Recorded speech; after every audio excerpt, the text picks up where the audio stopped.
একটা mouth melting মিষ্টি recipe share করছি।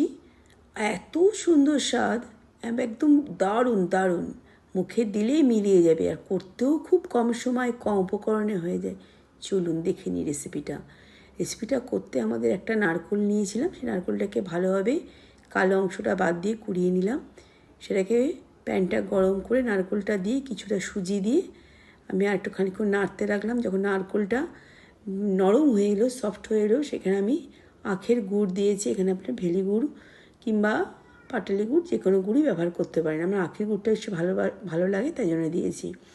আখের গুড়টা দিয়েই কিছু এলাচ দানা দিয়ে আর একটু টেস্ট যাতে বাড়ে, তাই জন্য এখানে 3 চামচ মতন মিল্ক পাউডার এখানে দিয়েছি। আর নামানোর আগে অবশ্যই 1 চামচ ঘি দিয়ে ভালোভাবে নেড়ে ঠান্ডা করতে দেবেন। নাড়াটা কিন্তু খুব সুন্দরভাবে সব কিছু যেন উপকরণগুলো একসাথে মিশে যায়, এভাবেই নাড়তে হবে। এবার আমি এখানে সুজি দিয়ে তৈরি করব। কিছুটা খানিকটা সুজি নিলাম, তার মধ্যে একটু 1 চিমটে নুনটা যোগ করলাম। এর মধ্যে একটু গরম জল দিয়ে যেটা চামচি দিয়ে সুজিটাকে নেড়ে ঢাকা দিয়ে রাখতে হবে 10 থেকে 15 মিনিট। পরে আমি ঢাকনাটা খুলে তার মধ্যে একটু ঘি দিয়ে দিলাম। ঘিটা দিয়ে হাত দিয়ে একটু চটকে নিলাম সুজিটা। এবার তার মধ্যে খানিকটা ময়দা আমি এখানে যোগ করেছি। বেশি 1 মুঠো মতন ময়দা আমি এর সাথে যোগ করেছি। এখানে 150 থেকে 200 গ্রাম সুজি ছিল।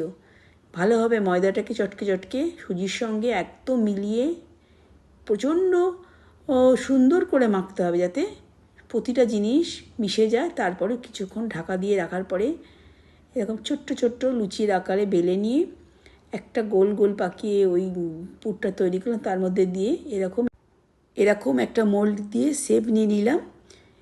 এতকুটি মিষ্টি হয়েছিল।